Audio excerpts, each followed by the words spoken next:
ver, comentarios del ingeniero José Blandón Castillo, comentarios internacionales.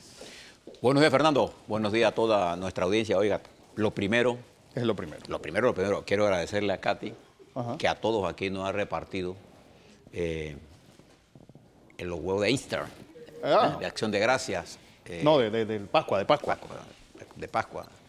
Así que muchas gracias, Katy. No le ha dado a Lupe. ¿A usted le dio? No. Pero por ahí está, ella trajo para todos. Ya los camarógrafos todos tienen el regalo que nos trajo Katy. Oiga, martes. Uno no sabe, le decía Fernando, por dónde comenzar. Hay tanta abundancia de noticias nacionales, internacionales y nacionales que se entrelazan y que abren un nuevo panorama en el mundo que a uno le cuesta por dónde comenzar y hay poco tiempo. Y voy a comenzar por Costa Rica. Cosas interesantes están pasando aquí al lado de nosotros. Como le decía Fernando esta mañana, no solamente fue derrotado el fundamentalismo religioso, sino que Costa Rica tiene una nueva vicepresidenta negra. Es la primera vez en la historia de este país que una persona negra accede a un puesto tan alto. Y no solamente una persona de color en un país mucho más racista que Panamá, donde los negros representan mucho menor población que Panamá. No olvidemos, por ejemplo, que hasta los años 50 los negros tenían prohibido entrar en San José. Fíjese usted. Bueno, esto es una cosa nueva, pero además de eso le quiero contar que el presidente Carlos Alvarado, al darse cuenta de la siguiente realidad, en la Asamblea Nacional de Costa Rica, el partido al que él representa, el PAC, solo tiene 10 diputados. De 51. De 57. El Partido Liberación Nacional tiene, aquí tengo los números, 17. El Partido de Restauración de Fabricio Alvarado, que perdió, tiene 14. El Partido Social Cristiano tiene 9 y una división de ese partido, Una decisión, sí. Decisión tiene 4 y demás se parten 2 y 2 y 1 hasta llegar a 57. De manera que él, ante la necesidad de reformas legislativas, ¿para qué cosa? Modificar el sistema fiscal, hacer reformas económicas trascendentales, como le hicimos nosotros en el 94 con la administración Pérez Valladares. Él necesita cómo bregar con eso. Y fíjese lo que inventó, Dios, mejor dicho. Él ha hecho un llamado, le mandó una carta a todos los dirigentes de los partidos, a todos los dirigentes del partido, carta pública, y los invita a formar un gobierno de coalición. Es decir, tener ministros de los diferentes partidos para llevar en los primeros años de la gestión una gestión integral, romper el veto que produce el fraccionamiento político con un gobierno de coalición bajo su dirección y la dirección y abierto. Esto es importante porque es la única fórmula que hay de combatir el fraccionalismo y esa guerra interna que genera la confrontación y que no produce nada. Y Costa Rica necesita urgentemente un cambio en su estructura. Bueno, es que esto, sin lugar a dudas, son los dolores de parto de acabar con el bipartidismo. Porque no olvidemos, mira el fracaso tanto de Liberación como de los sociales cristianos. Es decir, ya 10 años, van a estar 8 años fuera del gobierno y cada vez con menos representantes en la Asamblea. Y Solís es parte de ese, Solís venía de Liberación Nacional, se dividió. Y este muchacho, que sabe que es muchacho porque tiene 38 años, es uno de los presidentes más jóvenes. Creo que Pepe Figueres también, el hijo, era un hombre bastante joven, 41, 42 años. Y se lanzaba en aviones, en helicóptero, en paracaídas de los aviones. Era un hombre joven. Y este es un muchacho joven que ha hecho una cosa importante. Vamos a ver, yo espero que le vaya bien. Yo espero que la estructura política costarricense se ponga a la altura de las dificultades que vienen.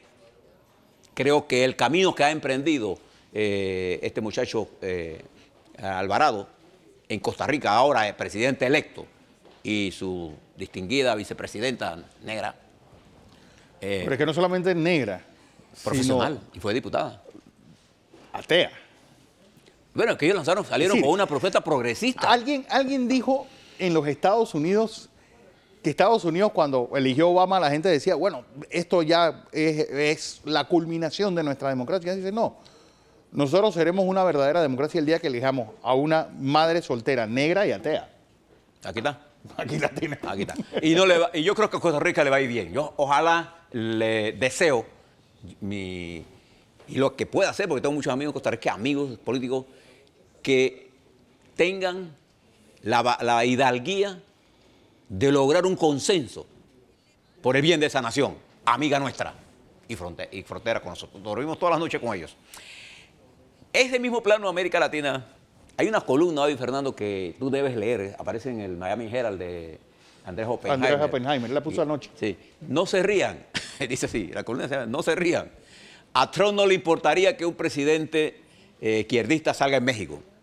Y hace una analogía a Andrés Oppenheimer, y entre otras cosas dice algo que yo comparto plenamente con él. A los populistas les gusta tener enemigos. Le encanta la confrontación. Usted no ve a Trump. Todos los días de Dios el señor Trump arranca contra alguien. O Chávez. Todos, Chávez, todos. Fidel él era enemigo de la izquierda y atacaba a los comunistas y después volvía para atrás. Él necesitaba tener un enemigo. Tener un enemigo. Lo hace sentirse poderoso. Bueno, este señor Trump ha venido impulsando las candidaturas de López Obrador. De queriendo, de López Obrador. Las últimas encuestas, las elecciones son el 1 de julio, la primera. Si nadie llega a más del 50, habrá otra después, 15 días después. López Obrador hoy se encuentra a 40 puntos de votos netos contra 22 del partido, que no es ni siquiera el PRI. El PAN. El PAN. El PAN aliado con el PRD. Con el PRD. Fíjense cómo está México. Y lo que impulsa a Obrador es su respuesta dura a Trump. Entonces puede darse el caso que México tenga un presidente populista y los Estados Unidos con otro presidente populista y sean dos iguanos machos en el mismo hueco. Controversias permanentemente para no gobernar. Porque el populismo de lo que hace es no gobernar. Y fíjese por qué le digo esto. La guerra económica que ha desatado el señor Trump con su incremento de aranceles, violentando principios claros que ellos impulsaron. Cuando hablo de ellos me refiero a los Estados Unidos, que nos obligó a nosotros a entrar al mundo globalizado, obligándonos a través del consenso de Washington, usted recuerda, a privatizar todo. Lo único que no se privatizó en América Latina fueron los sueños de la gente. Pero ahí para adelante, todo, y todo se hizo más caro. Bueno, él retrocede en esa política del señor Trump, en una política populista y nacionalista, lanza nuevos aranceles y su respuesta que le vino el día 2, el lunes, de China fue otros aranceles y resultado neto de eso fue la caída de la bolsa y la subida del oro, que llega a sus niveles más altos de hace varios años. El oro como commodity de cambio está subiendo. ¿Y qué es lo que caracteriza al mundo financiero en este momento? La incertidumbre. No hay nada peor para el comercio y para la economía que la incertidumbre, Fernando. Es si en su vida personal la incertidumbre es un elemento serio, bueno, para la economía eso es mortal. Es peor. Y Rusia, la República Federal Rusia, anuncia que tomará nuevas medidas comerciales contra los Estados Unidos. Eso hay que esperarse este vaivén siga, mientras el presidente Putin se reúne con Erdogan de Turquía, adivine para qué, para mejorar el comercio y para incrementar la venta de armas. Mire el comercio de armas, cómo se mueve y por qué a Rusia le interesa, porque Rusia tiene armas poderosísimas, nuevas y modernas armas. Ha venido desarrollando Rusia. Y Rusia, el único país que salió a defenderlo con firmeza, adivine cuál fue, frente a los ataques de Inglaterra, la República Popular China. Entonces, en este eje que se está montando de guerra comercial, es importante que los países pequeños como nosotros, como lo está intentando hacer ahora Costa Rica, tengamos claros que es la unidad nacional frente al adversario externo lo que debería, ahora uso un término, un verbo, conjugación posible. Deberíamos los panameños estar más preocupados por lo que pase afuera, porque si hay un país que lo que pasa afuera tiene impacto directo en nosotros, ese país se llama Panamá. Que el 85% del PIB nuestro depende de los servicios que le vendemos al mundo. Mire si esto es importante lo que le estoy hablando. Y esta situación se va a empañar porque Alemania, el fiscal de Alemania, acaba de pedir la extradición de Puigdemont a España. El peor lugar que le pudo pasar a este caballero es caer allí en Alemania, en donde el nacionalismo es visto con mucha reserva, particularmente de la coalición gobernante. Porque en las últimas elecciones, te recordarás, los fascistas tuvieron 95, la cuota más alta en el Bundestag. Desde la Segunda Guerra Mundial. Desde la Segunda Guerra Mundial. Desde antes de la Segunda Guerra Mundial. En el Bundestag, el Parlamento. Pues, entonces, todo esto que está ocurriendo tiene que mezclarlo usted con lo que está pasando en Colombia. En Colombia hoy, el partido, los dos posibles candidatos serían el partido de Uribe, que iría a la segunda vuelta hasta hoy, junto con Petro, que marca la cabeza. Entonces nosotros podríamos estar durmiendo con dos regímenes izquierdistas, porque este muchacho que ganó en Costa Rica es un hombre progresista, es un hombre que enfrentó el fundamentalismo apoyando los derechos humanos y los derrotó ampliamente. Igual que su vicepresidenta. Igual que su vicepresidenta. Entonces, nuevas situaciones se están creando. Ahora, y termino aquí, porque el escenario panameño está tan enredado que voy a regresar a Panamá, a la vuelta. Nosotros, aquí en Panamá, ¿cómo estamos actuando? ¿Cuál es nuestra responsabilidad frente a lo que está ocurriendo? Nosotros, cuando hablo los que nos gobiernan y los que nos dejamos gobernar. A la vuelta le cuento un poco de las cosas que están pasando. ¿Y cuál es mi opinión sobre eso que aprobaron ayer de la ley 450 y no sé qué? Prescriptibilidad. Tiene un nombre un poco complicado, es la no prescripción de las cosas, para decírselo sencillo. Bueno, es igual de complicado la ley como la... A la vuelta le cuento lo que eso significa.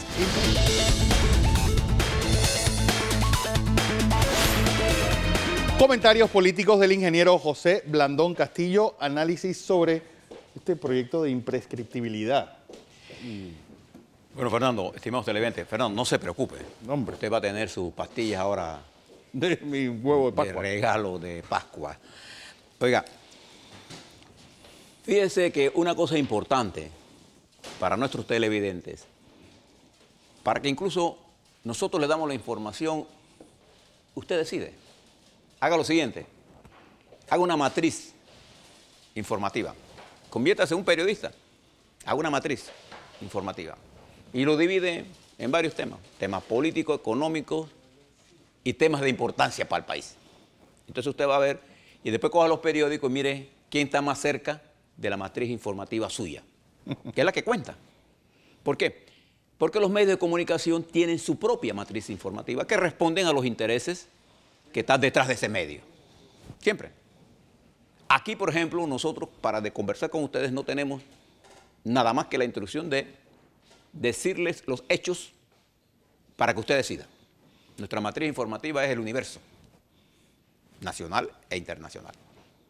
¿Cuál es la noticia que llena la matriz informativa de hoy? La decisión de la Corte Suprema de Justicia. Claro. Porque esa es la constitucionalidad. Es la forma de resolver los problemas de conflictos en la democracia. ¿Cuál es el problema de conflicto en la democracia? La confrontación ejecutivo-asamblea. La noticia entonces del rechazo de la Corte, de la advertencia de ilegalidad, es la noticia central. Está en los principales periódicos menos en la prensa. Porque la matriz informativa de la prensa vuelve al acoso informativo a cierto sector de la sociedad política del país. Observa lo que usted ve, nada más. ¿Quién está? Casos de Mirachi. de Mirachi, de Jimmy Papadimitri. O sea, esa es la matriz informativa. Pero eso no es la matriz informativa real. Porque lo que decide la constitucionalidad, la Corte obliga al presidente de la República a tener que considerar ahora el nombramiento de los magistrados. Porque ya no existe. Hoy que hay gabinete. Ya no existe razón. Entonces es importante que usted tenga eso. Y fíjese las cosas que están ocurriendo. Primera cosa que ocurre, este problema de la Corte. Dos, La jueza sexta de lo penal, Luzmila Jaramillo, que conoce el caso de la extensión pedida por la Fiscalía, es la Fiscalía Anticorrupción que está manejando el caso de Pandeporte de la Ciudad Deportiva de Chiriquí, había pedido una extensión de plazo por complejidad. La jueza sexta niega la complejidad en una forma correcta. Si en 4 años tú no investigaste, ¿qué vienes a pedir complejidad ahora? Fíjese, esa es otra noticia importante de esa matriz que tiene que ver con la constitucionalidad. Porque ¿quién es el que fiscaliza el accionar de la Fiscalía, del Ministerio Público? ¿No? El que vigila la legalidad de lo actuado por el Ministerio Público es el órgano judicial. Bien. Pero además de eso, yo mañana les voy a traer aquí, porque lo estoy terminando de leer, el fallo nuevo del acuerdo que se nombró con respecto a Pandeportes, en donde a petición de Pandeportes se hace una nueva evaluación de esto y se condena nuevamente a Pandeportes, le quitan unas cosas, pero el fallo es a favor de la empresa constructora de la Ciudad Deportiva. Se lo voy a leer, pero además no eso, sino que en el mismo fallo se dice que en el 16, 17 pagaron una cuenta. Y yo pregunto, si tú considerabas que había un desfalco, ¿por qué pagaste la cuenta? Cosas de esa cosa. Pero ese es el que yo llamo... no solamente eso, sino que hoy sale una glosa en La Estrella que vale la pena que le sigan, no le pierdan la pista. Porque preocupación en la Cámara de Comercio por el hecho de que los fiscales no están reconociendo los arbitrajes. Acuérdense que el centro de arbitraje... Sí, pero fíjese que en la segunda petición vuelve y le reitera a la Cámara,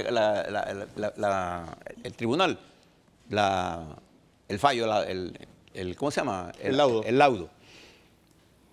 Pero además acuérdese lo siguiente, durante los próximos días, puede ser hoy, puede ser mañana, puede ser dentro de 15 días, puede ser antes del 15 de abril, el Tribunal de Atlanta debe decidir sobre la fianza, la apelación sobre la fianza que podría dejar en su casa a Ricardo Martinelli con las restricciones que le había puesto la jueza Cook.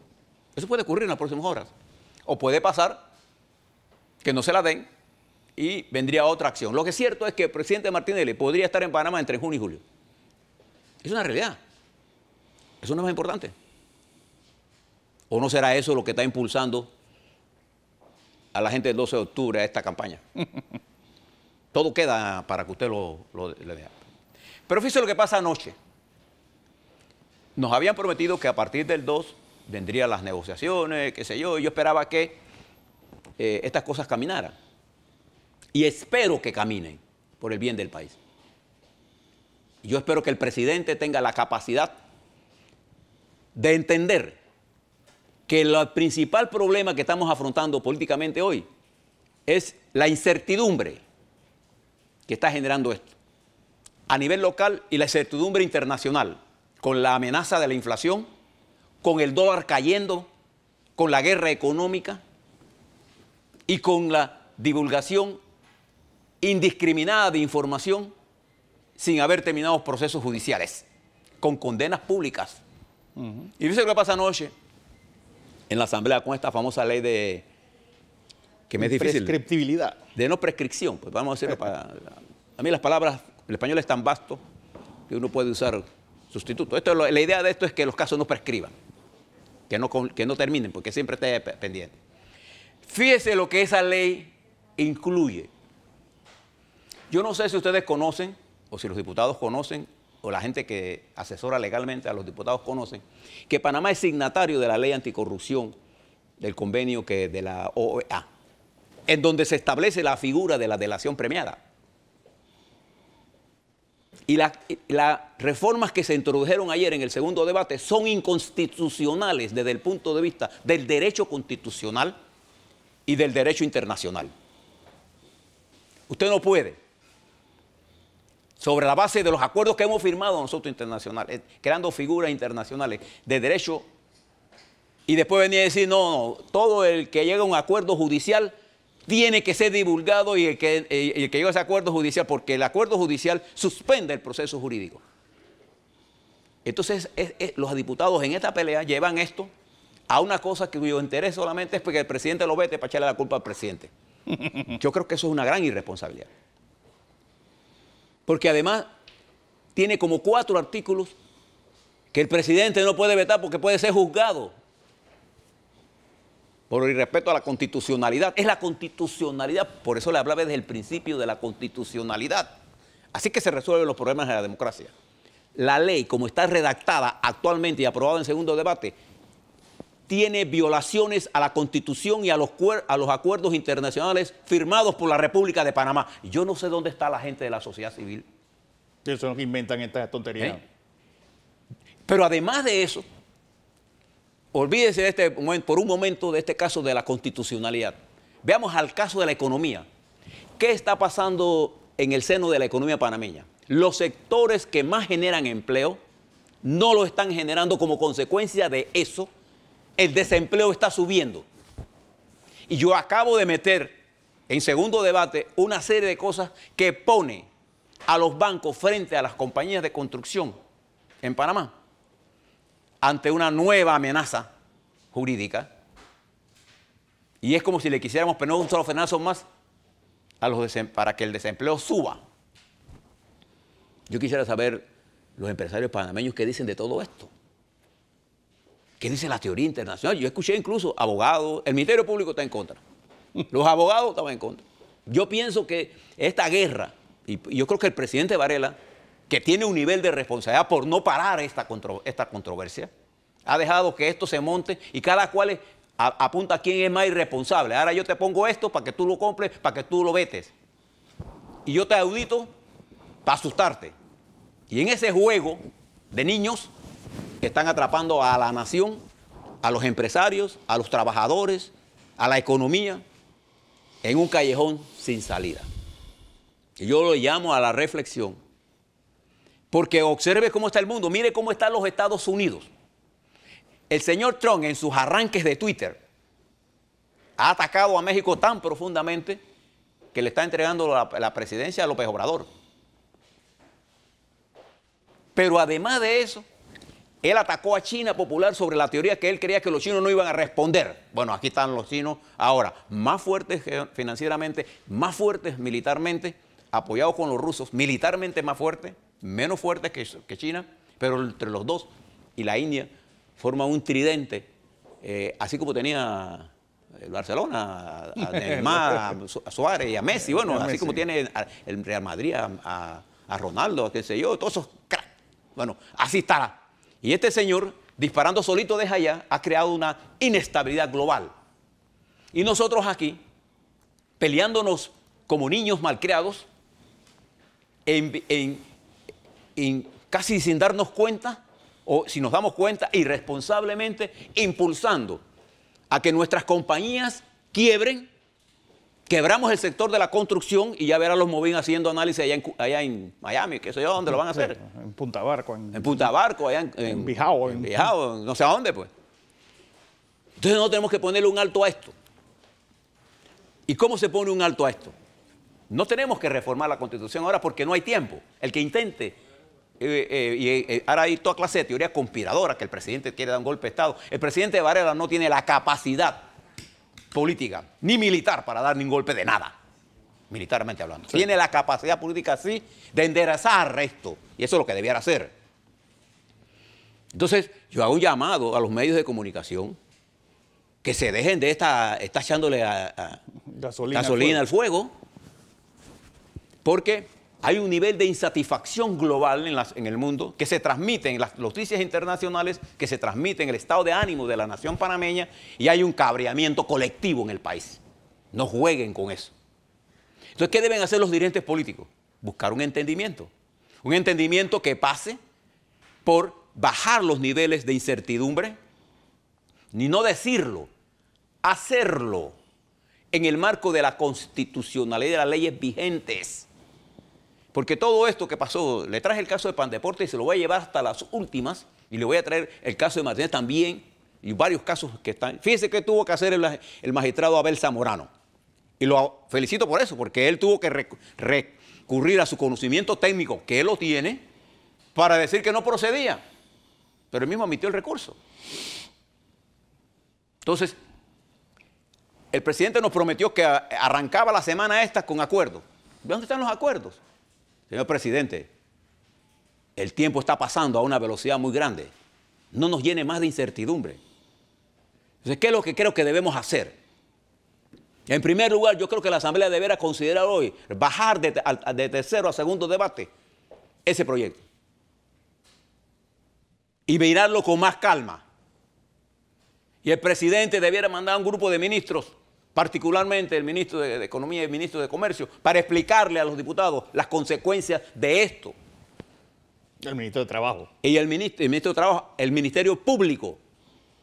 Porque ¿qué sentido tiene la lucha contra la corrupción si lo que nosotros queremos es exhibir y cerrar la capacidad del Ministerio Público para llegar a transacciones que permitan un mayor desarrollo y economía procesal, pero también el Ministerio Público tiene que enseriar toda su actuación? Entonces, yo creo que esta ley, que está hecha en el marco, en el fragor de esta confrontación, está llena de minas que se han puesto ellos mismos y les va a explotar en la cabeza a ellos, pero si solamente se desapareciera un pedacito, no, es que esto nos va a afectar a todos. Las minas están puestas sobre la nación. Sí, la onda expansiva toca por todos lados. A todos lados. Entonces, fíjese los acontecimientos, cómo están pasando, ¿no? Y yo le pido a la Corte Suprema de Justicia que preste atención a lo que está ocurriendo en el país. Y ojalá el Consejo de Gabinete entre a considerar estas cosas. En vez de estar discutiendo y aprobando pendejadas, vamos a dedicar en el Consejo de Gabinete a buscar la fórmula de estabilizar el país para bajar el margen de confrontación, de manera que la inestabilidad que genera la incertidumbre baje, a hablar con los bancos, a hablar con el sector privado, inversionista, a hablar con los trabajadores y lograr acuerdos que nos permitan transitar los próximos meses en medio de la compleja situación global que hay. Pero lo que estamos haciendo es exactamente lo contrario. Publicando, y cada vez que yo veo el periódico La Prensa con estas comunicaciones, como la que vi hoy, por ejemplo, me di cuenta que de dónde viene esa noticia. No hay que ser muy inteligente ni muy brillante para saber quién está detrás de esa noticia. ¿Meterle miedo a quién? Ustedes no están asustando a quienes cometieron un delito, están asustando a la economía, a las finanzas. ¿Por qué el dólar se ha vuelto débil? ¿Por qué el oro ha subido? Porque hay un nivel de proteccionismo global que estaba en una guerra virtual, lo dijo el presidente de uno de los bancos más importantes de Japón. Las tensiones geopolíticas están generando incertidumbre, la volatilidad de los mercados internacionales le están indicando a ustedes la situación difícil que está viviendo.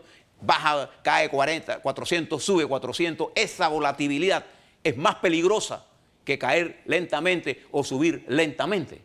Pero además, la amenaza de la inflación, con lo que ha hecho el presidente de los Estados Unidos, y todo eso aumenta la incertidumbre. Entonces, hombre, por favor, ¿qué más le podemos decir nosotros a usted? Lo que nosotros sí podemos hacer, quisiera hacer un llamado a la sociedad civil.